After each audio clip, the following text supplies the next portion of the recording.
Hey, real quick, how many of us know the difference between misunderstandings in a relationship, regular relationship conflict, and when there's danger in a relationship? I'm using somatic psych theory to help people learn and map out their autonomic nervous system, develop a healthier relationship with themselves, and eventually build stronger community. Okay, so let's get practical. What is the first step to recovering from a relationship misunderstanding or conflict? The first step is figuring out what's going on. That's literally the first step. What are we looking at here? According to clinical social worker Deb Dana, there are two kinds of ruptures, aka breaks in a relationship, breaks in connection, big or small, that comes from a misunderstanding or argument. There's withdrawing, and then there's confrontation.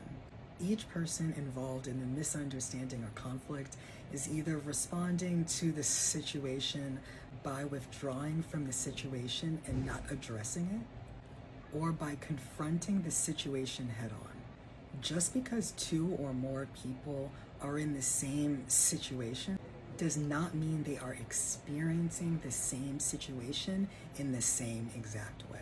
Remember, everyone has different life experiences and different trauma time capsules with different information inside of it. So, for example, the exact same situation can trigger a fight or flight response in one person and can trigger a shutdown response in someone else. If I was doing mediation or another form of relationship counseling, this is when I would bring in the basic 3 somatic tools that I've showed you before, plus a 4th tool called bilateral stimulation that I'm going to include in the next unit.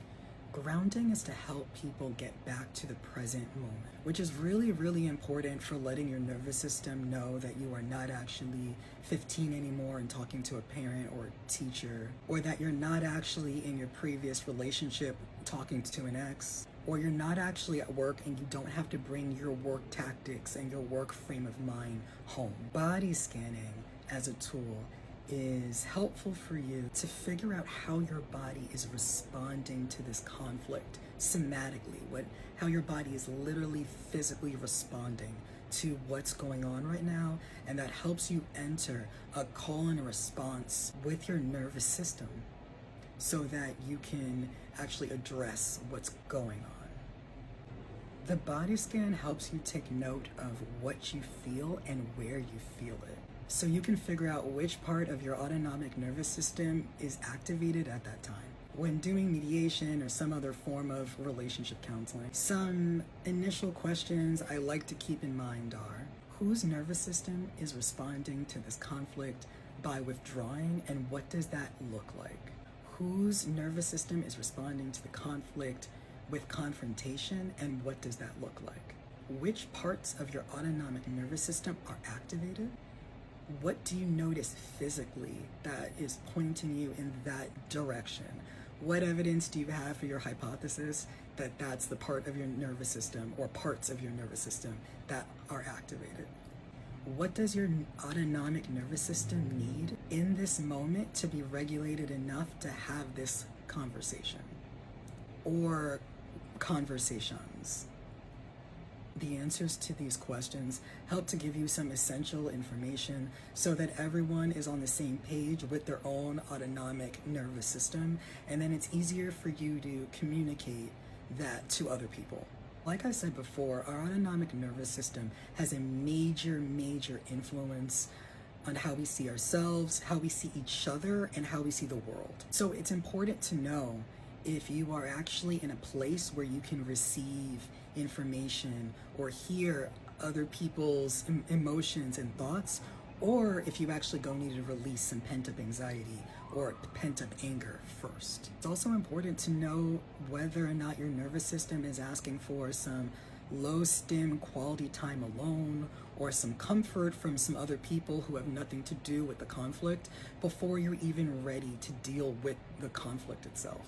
Checking in with your body in this way can also help you figure out what you need from the person you're in conflict with.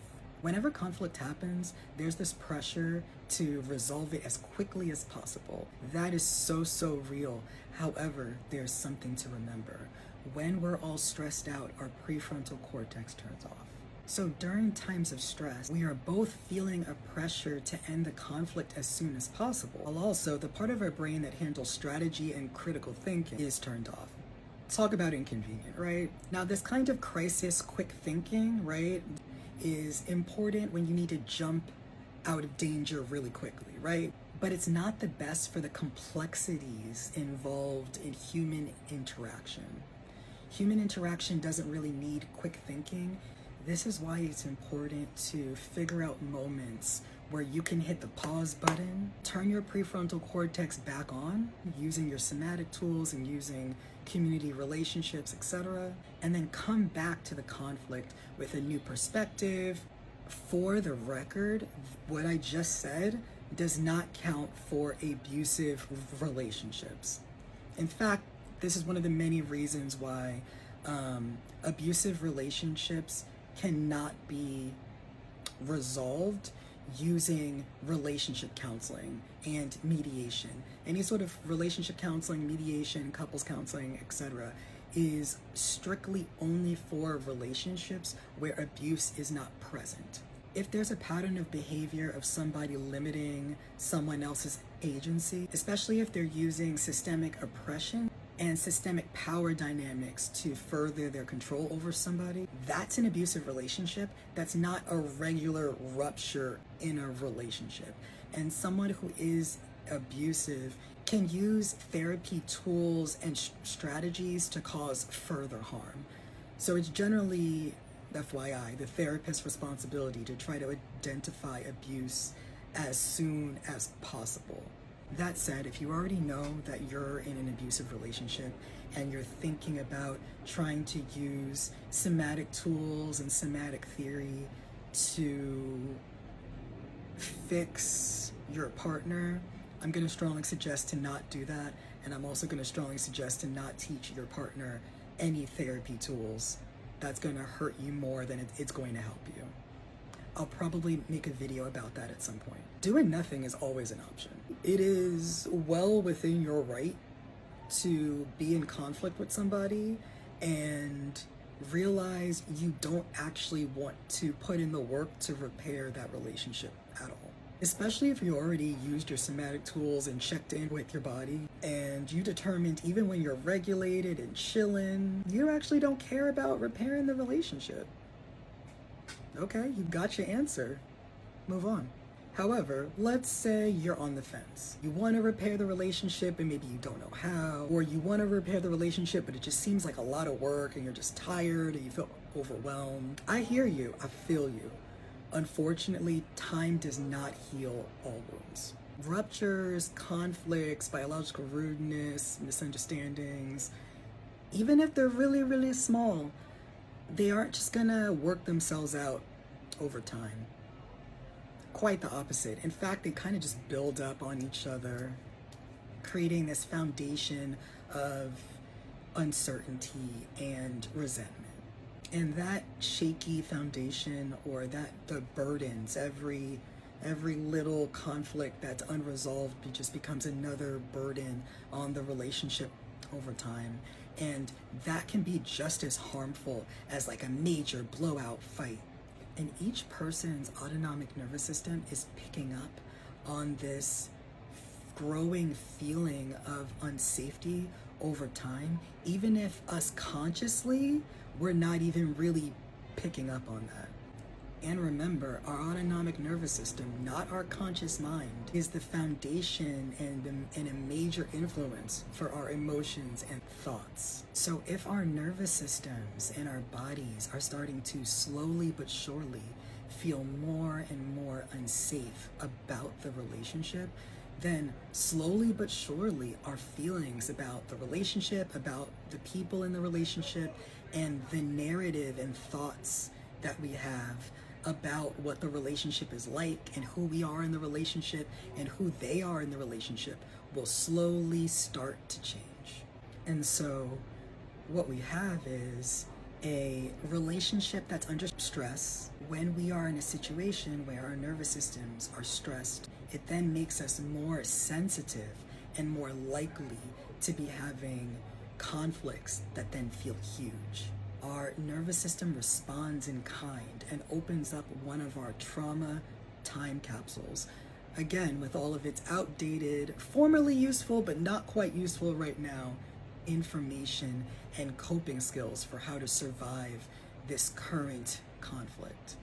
And like I've said before, new ruptures, new biological rudeness, new conflict can trigger old conflicts and old traumas. And as a result, trying to move forward without recovering together properly will just lead to even more conflicts and more misunderstandings in the future, to the point that then the relationship continues to feel more and more unsafe until neither person wants to be in the relationship anymore. It's so understandable that repairing a relationship can just feel like a mountain of work, especially because in all likelihood, you're probably using new skills that your parents in an ideal world and that society in an ideal world should have taught you. So you're in the middle of a conflict and having to use new skills. I can understand why this is hard.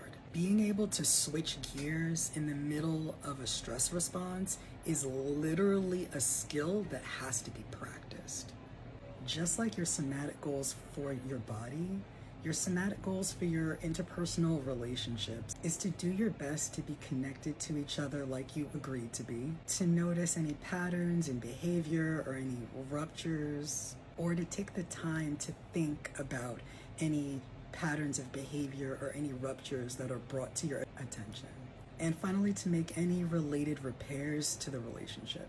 The first move individually is to regulate and get yourself back to safety in your body. Sometimes you'll prefer to do that alone. Sometimes you'll want to do it with other people. Feel free to use the tools I explained earlier in this series to notice and name what's going on for you and to turn your prefrontal cortex right back on.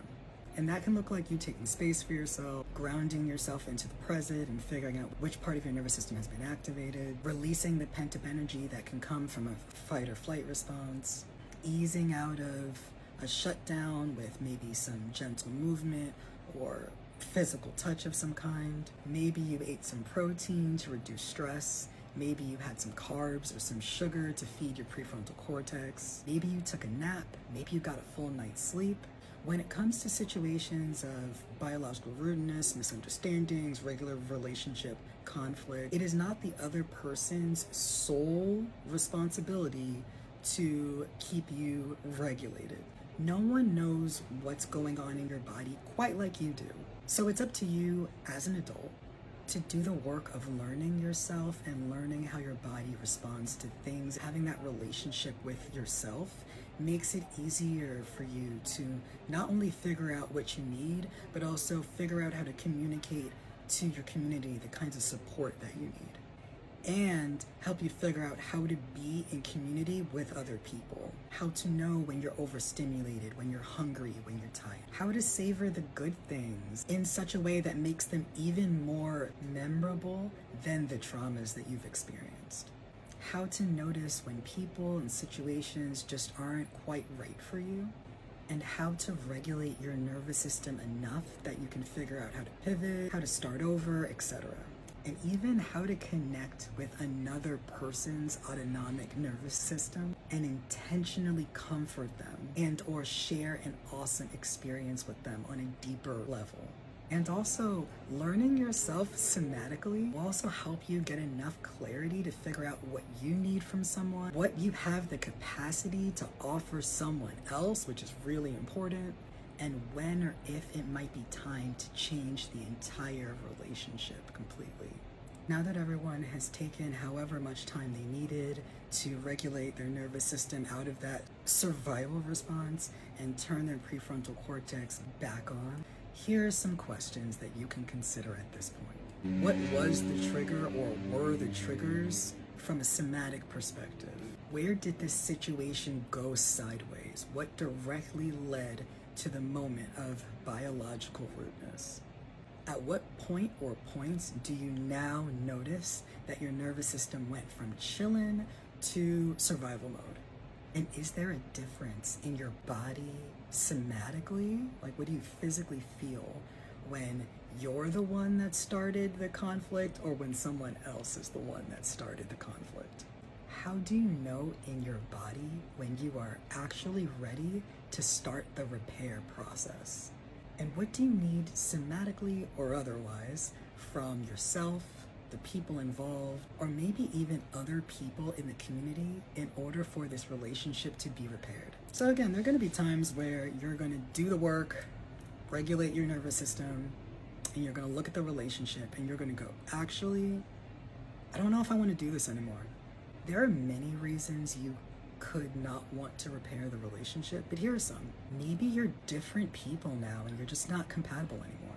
It's not like you're out to get each other or that the relationship was abusive or anything, but it's just that this relationship just isn't working anymore. Maybe there's just constant miscalculations on the part of your nervous system and just constant misunderstandings to the point that one or the both of you are just exhausted, much too tired or overwhelmed to even think about repair at this point. Maybe there's just been too much damage in the relationship and there's just too much hurt feelings. Maybe you just don't think the relationship is worth the effort to fix it. And finally, maybe you just don't want to change for whatever reason. Repairing the relationship would require you to change on some level and you're just like, I'm good on that. An important part of relationships is also knowing when or if the relationship is over. There's no such thing in being such an amazing person that you're able to keep every single relationship you've ever had in your life. Things change, things end, that's life. Some things and some people are just meant to be in our lives for a specific amount of time.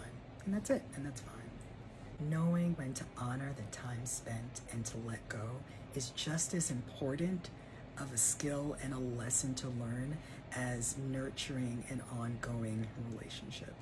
Ideally, you'd want to figure out how to end things together in a way that everyone leaves feeling respected. Part of ending the relationship is asking yourself, what does your nervous system, what do the other people involved need in order to end this in a way that honors everyone? How does your nervous system feel about what's happening? How does it feel as you're collaborating with each other on how this all ends? And again, what do you need from the people in your community that are not directly involved in this conflict? It can be easy to isolate yourself, but what you need in this moment is not just self-regulation and your coping skills, but also the other people in your life to support you during this time as well. Again, when we're experiencing loss, it can trigger past losses and past traumas. So in order to make sure that we don't get lost in the sauce of all of the time capsules that might be opened during this time, it's important to have other people or other things going on in your life to help you remember that you're in this present moment. Learning your autonomic nervous system and nurturing your relationship with your body is key to being able to use your intuition and your gut as the compass that it is. Will your autonomic nervous system make some miscalculations from time to time? Of course, we're human. And not just that, we're humans with trauma histories. However, the somatic relationships that we build with ourselves and build with the other people in our lives are healing experiences in and of itself. And these experiences can help make our relationship with our own bodies and our wider community relationships even stronger. The next chapter in the Somatic series will cover glimmers, what they are, how they're different from triggers, and how to use these moments of pleasure and enjoyment to turn your ventral vagus and your prefrontal cortex back on. If this video was helpful or interesting to you in any way, please consider joining my private practice's $3 Patreon, or by directly sponsoring someone you know for my donation-based free private practice, where I provide free somatic trauma therapy for low-income Black people. Thank you so much.